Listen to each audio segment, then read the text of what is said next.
much work for y'all. I know this economic depression hurting y'all, but I got so much work for y'all. What's good in the hood? This is for the Thrillz podcast, and I am Thrillz. And I'm Maggie. And basically, we got bored during this quarantine situation, so we decided to start a podcast. And today we're going to be talking about the COVID-19. Obviously, since we're stuck here. That's the topic of discussion. But first and foremost, we would love to give a shout out to all healthcare providers, all nurses, all doctors, our CNAs, all NAs.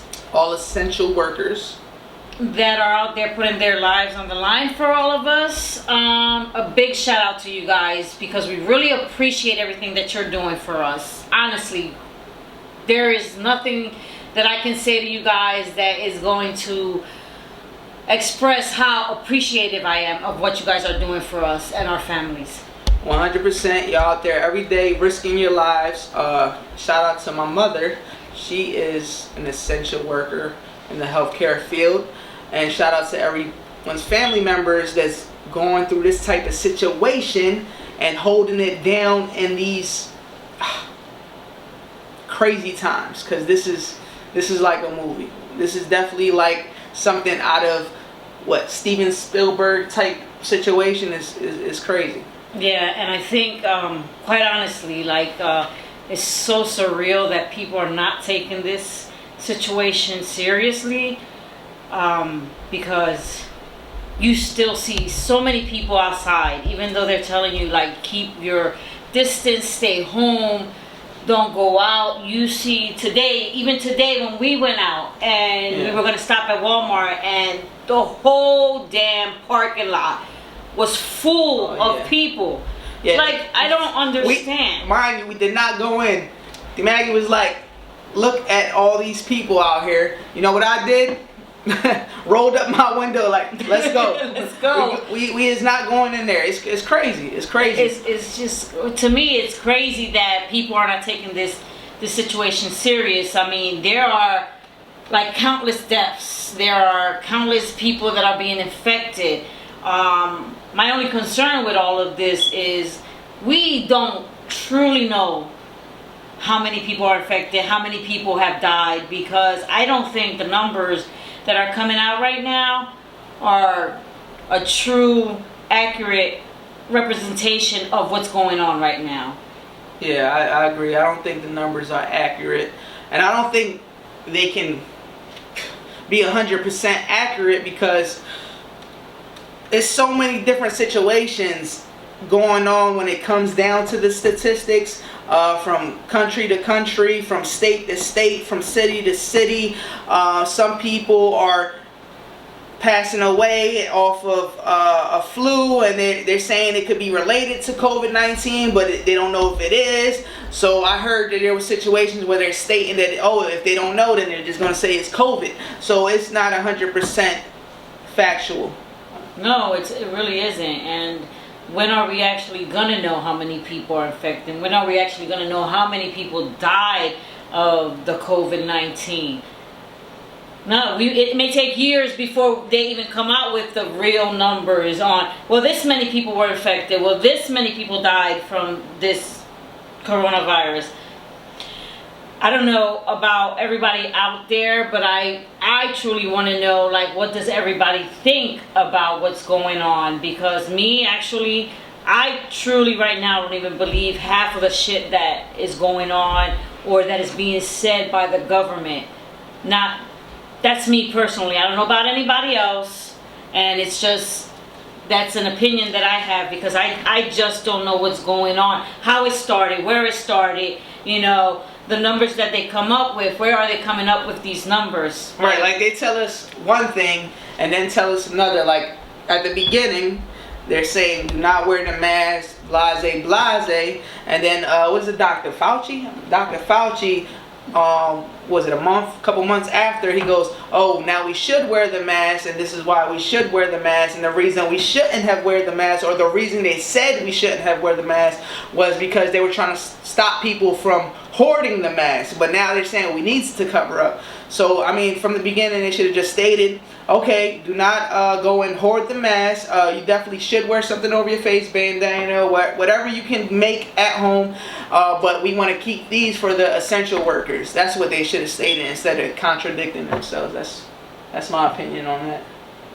What you think about I don't know about the mask situation because they don't have enough for our essential workers that are out there. They don't have enough equipment. They don't have enough anything to help these people out. They're risking their lives every day. They have families at home that they need to protect as well. Now, mind you, I'm just kind of thrown back at the fact that they are using these people, because that's how I look at it. They're using them, making them work countless hours. They're exhausted. They're not eating well. They're not, they're worried about their families, but they still go out there and help us. Right. And my thing is, like, I don't know if I would have the heart to go out there and put my life at risk and then go home and take it back to my kids. I just don't, me honestly, because I have grandkids and stuff like that, I don't know if I would do it if it came down to it. So yeah, that's a touchy subject because you're out there in the field. This is a war. Like even though we're not at war with other states, other countries, maybe we are, but biological warfare, we never know. But technically, we're not at war. We're at war with something, which is the virus. And people are going into the war field every day and taking care of other people that are infected with COVID-19. And they're risking not only their lives, but they're risking their sons, daughters, like you said, grandson, granddaughters. You're risking other people. And that is a scary situation. They're heroes in my eyes. 100% they're heroes. To go out there and then do that and then come home and some are working 12, 14, 15, 16 hour shifts and going back home, sleeping maybe 2 hours and then doing it again. Yeah. It's crazy. It is crazy because when do they have time for their own families? Right. If these are mothers who have babies at home or, like school-age children that they have to help because of the school situation. Now there's no school, so they have to be homeschooled. So now what do? So they go work these 14, 15-hour shifts and they're going home. Now they have to help their children. They don't have a partner at home. If they're single parents, whether it's a single father, single mother, they got to go home and they got to help their children. When are they going to have the time to even do all of this stuff to help the kids with schoolwork? Because most of the kids now are getting homeschooled. Yeah, homeschooled, doing it online. And by the time they get home, they're exhausted. Listen. I can't even. We are living in crazy times, people. Crazy. The only thing that I can say is that the fact I'm still bothered by the fact that people are not taking it serious enough to stay home, and maybe because it hasn't hit close to home to a lot of people's. Yeah, I see a lot of people saying, "Oh, this is not real. This is that." Blah blah blah blah. But like the people, they are seeing it. Firsthand are the people that's taking it seriously. Like I seen something where this guy at first he wasn't taking it seriously until someone he knew got it and he's like, oh, it's real, this and that. Now you shouldn't stay away. Don't wait until it hits your home. Don't wait until it hits your cousin, mama, grandmother, God forbid. Don't wait till that happens for y'all to be like, oh, stay at home, y'all. Because by then it's too late. you was faking the funk at first. Yeah, and no, that is actually true. Like even for me, it's just like how do you get all these people though to stay home? A lot of people don't want to stay home. They don't want to be stuck in the house. They don't want to be quarantined. They're like, a lot of people come up with all these theories about, the government just wants to control us and stuff like that. And to me, it's like as soon as it hits home, then everybody's like, oh my God, I can't believe this is happening. But, then you think about it, then your family member is dying alone because you can't even be with them. Yeah, that's crazy. You can't even go visit them. I'm pretty sure all of the states are doing that, right? That you can't go visit. Some people, in some states, they just burn the bodies on the streets. That's like in other countries. Yeah, like other countries you're talking about is that they have burned bodies on the streets. But even in our own country, they're setting crates of they're digging a ditch from like what, couple miles, and like sticking up 4 coffins and just stacking bodies back to back. Like, that is crazy. I think that is probably the most inhumane thing I've ever heard of, because these people deserve a proper burial. They do deserve a proper burial, and all you're doing is stacking up bodies, hundreds of bodies in one place because they have been unclean. Well, how about these people were traveling, so their families don't know this happened to them? Or these people are transients, or, you know, like homeless people and stuff like that. They still have families. So what are you giving them? A day, 2 days, 3 days to come in and clean the body? Well, how about the family doesn't know? I think that's inhumane. That's ridiculous. And then the whole situation, they saying that, oh, it started off from a bat in Wuhan, right?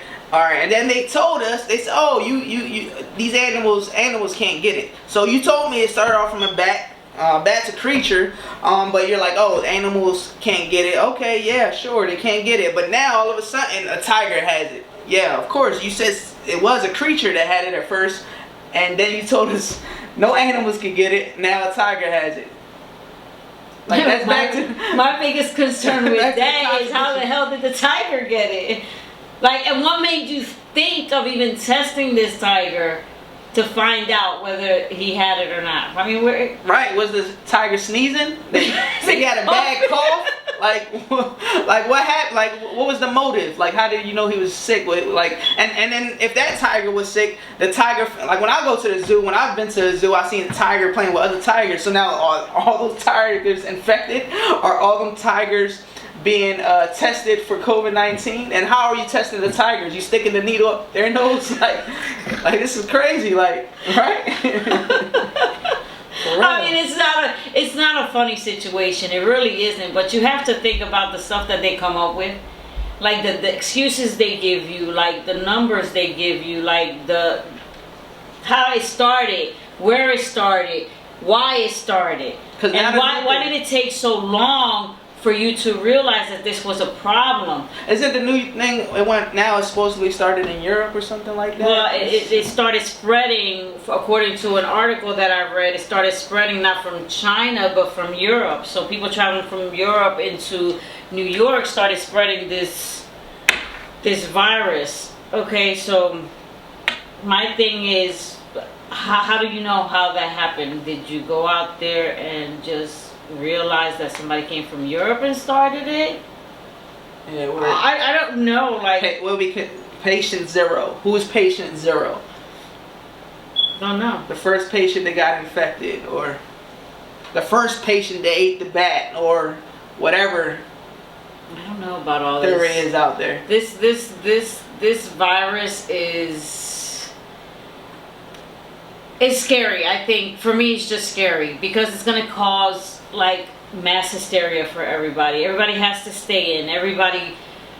You can't go out. So now you're not working. Now you don't have any money. So if you're one of the poor people, you know, that had a minimal job with minimal pay, you know, so now you have no savings because you were living paycheck to paycheck, and now you have no job because everything is like closing down. So crazy. And then you're applying for unemployment, and then unemployment crashes, and then what? Like, so now you try, oh, what's going on here? This is the type of stuff that leads people to go on the hoard and try to rob a bank, rob a store, just because of situations like this. And I mean, that's definitely something you shouldn't do. But like, if I'm a single father with 4 kids and my kids is dying of starvation, what I'm thinking about, I need to go get it. Like, you need to go get like how I'm going to go get it. Like, it's ways that you need to go get it. And if that father does what he does whatever he does, and he goes robs that store, I mean, it's fucked up, but he's doing it to feed his kids, or he's doing it to feed his family. Now, if people just going out there robbing people, this and that, that's a whole nother situation. Like, you just doing it to do it. But they're going to use that. They're going to use this as an excuse for what they were doing, even if it wasn't why they were doing it. Even because they just like to do that. They just like to rob people, or they just... this gives them an excuse to say, well, I had to go out and do what I had to do to get food for my family, or get money for my family, or for me to survive. Just start making masks. Start making masks and start selling them. you gotta do something. Shout out to the hustlers that's making this happen. Like people out there making bandana masks. They putting it together, selling them $5-10. I seen y'all in the book. However y'all gotta make it. I'm just saying, like, at least y'all not doing nothing illegal. Hopefully it doesn't become illegal. Oh, you're not allowed to make the mask now. Like, hopefully that don't come next. But Well, who knows? Nobody knows what is going on right now. I think there's so many people out there, they don't listen to the news. They don't want to listen to the news. They get tired of listening to the news. All you hear is, here's the numbers. Death rate is this. The curve is going down in some places. Yet it hasn't peaked in some other places. So you can expect it to peak in this state, in that state. It's going to go up. Yes, I do listen to the news. And you know I listen to the news because we talk about it every morning. I listen to the news. I do listen to it, but it's just, I can't help myself but to listen to all these numbers. But every day you hear something contradicting the day before. Right. This is a big reality check for a lot of people. Like, definitely you gotta look at this situation. Like, I try to look at the positive. Like, a lot of people that were prior to the COVID-19 were saying they were in a shitty state, but they were surviving. Now everyone's in a shitty state, but we are adapting and we are surviving. So we going strong. We're adapting. We're seeing a lot of loss, but we're also seeing a lot of people overcome these losses, and a lot of people adapting to become stronger, become wiser, and doing different things in this situation. But just before you keep going on there, do you think that this situation is going to change the way people look at life? I think it's going to change the way people look at life, but not everyone, because you have them ignorant, stubborn personalities that's going to be like, they still will think this is a conspiracy theory, but it might be a conspiracy theory. But if it is a conspiracy theory, it's still real what's going on. People are still dying. So at the end of the day, I think my biggest thing, even for me, is just like, I look at it, and because I've never seen anything like this happen before, where there's a complete, like, people are trying to shut down, like, all the states and all that. The tons of people that are out of jobs, applying for unemployment. You can't get through that. But for me, it's just like, I have to think about, oh my God, we take for granted the smallest things. oh yeah.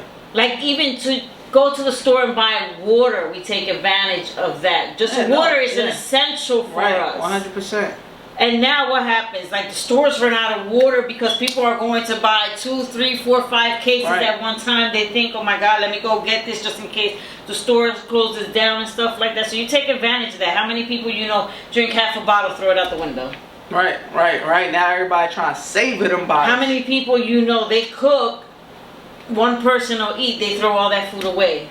Mm-hmm. What about if all the stores close? Now you don't throw away, you don't wasted all this food, you don't wasted all this water. Right. Now you need it. Now the mindset is different. Now, and that's what I want to know. Like, and obviously wiping your ass is essential because the toilet paper goes running out. It's crazy. What the? So that was one of the first things I actually looked at. What the hell did wiping your ass have to do with the coronavirus? Where did that come from? I have no idea. That's a good question. Where did they come with buying up all this paper toilet tissue, whatever you want to call it? I seen the one video where they had like stocks of toilet paper in their bag. I'm like, this is crazy.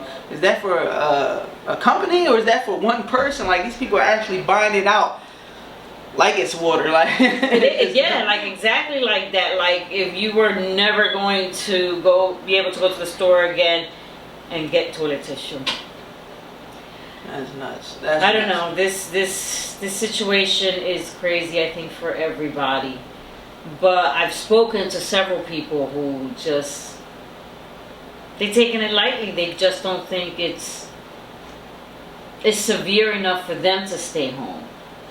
They still go out. They take their kids outside to the parks. They take them to go play with other people. They go visit their family members, where there's a ton of other people that come in and out of the houses. And I'm thinking to myself, guys, are you not like really thinking? Because I don't go anywhere. I sit here and watch TV unless I go like walk to the store by myself and then I come back. But most of the time I'm in here. I'm not trying to go outside. Go to the porch. I'm still by myself. You know, I'm not going out and hanging out with people, exercising with people, chilling with people. This is the best time to focus on self. To take some time, read a book, get spiritual, do some yoga, learn more about you, learn more about your inner self, read the word. If you want to learn something, this is the best time to do it. Sit down. If you got no time at all, you got time to go on your computer, study something. You want to learn how to write, you want to learn how to sing, whatever you want to do, start educate yourself. Or 100%. If you're home with your family, spend some good quality time with your family. Right. Don't take this situation lightly. It's just not, because you never know what's going to happen, and it may not be affecting your family now, but it can. God forbid it does. Like, I'm not wishing that upon anybody. Yeah, definitely this is the best time to show your loved ones you care. All them people, they were saying, oh, I don't spend no time with my kids. I don't spend no time with my grandkids. If you're stuck there with them, this is the perfect time. Go ahead, sit there and just play conversate. A game. Play a game. Board games. Best time for board games right now. Or just conversate and just see how they're doing, how they're feeling inside. Because right now, especially with mental illness going out, that's something that is at its peak, where people really have anxiety right now. So go ahead, talk to your kids, talk to your lover, and see what's going through their head, see what they're really thinking about right now. Yeah, I would say this would be the best time to connect with one another. 100%. Whether there's people out there that are stuck in other countries that can't come home and see their families, that they can't have no contact with anybody because they're stuck somewhere. And like, for me, it's just like, I don't know, it just changed my mindset. It's just like I'm thinking about all the bad stuff, whether it was minute or big, all the stuff that you've done in your life. Like, you start thinking about it. What if I die tomorrow? God forbid. God forbid, yeah, but it is a possibility. There's a lot of people dying out there. Do you think it's actually going to stop now? I think the death rate is just going to skyrocket before this all ends. Today, 2,000 per. That's what they said. It was another 2,000. Right now we are. Let me see. What does it say on here? That we are up at about 18,000 deaths. 18,000. Yeah, that's crazy. 500,000 confirmed cases. And that's crazy. 500,000 confirmed cases. How many people are getting tested? That's the other thing. How many people are really getting tested for this thing as well? Because at the end of the day, if there's 500,000 confirmed, how many people does it stay on their statistics say that they went to get tested? Because then you gotta look at that too. Say there's because if there's 1 billion people and then only 1 million got tested, and we're only going off of that 1 million number, that then the statistics are definitely again. That goes accurate. back to the beginning what we were talking about. Statistically, we're not gonna know the numbers. Are they gonna go out there and test everybody? All the homeless people, all the transient people, the people that are out there that don't want to be found and that are sick? You're not testing all these people. Right. How many homeless people do we actually have? The numbers are astronomical, so you're never going to know the numbers. I mean, later on, maybe after all this is over, and they'll come up with confirmed cases of whatever the number is. But right now, we could just go off of what they've tested. Yeah, pretty much, y'all. Just take this seriously. Stay home. Be safe. Take care of your family. Take care of your loved ones. Don't take it for granted. Like, take this time to reflect on on your life, on whatever it is that you want to do. You want to educate yourself, reflect on your life, on what you've done, but stay home, stay safe, and make sure you take care of your family. Don't put them at risk by going out because you don't want to stay home. Especially you people looking to go out and party or sneak out and try to do some house parties. Cut that shit out. Cut this shit out. Especially if you got family. If you by yourself, go ahead. You want to put your own life at risk? Do that. But if you risking everybody at your house to go turn up, cut that shit out. Cut that shit out. 100%. This is for the Thrill Podcast. We love y'all. Y'all have a blessed one. Thank you. So much work for y'all. I know this economic depression hurting y'all, but I got so much work for y'all.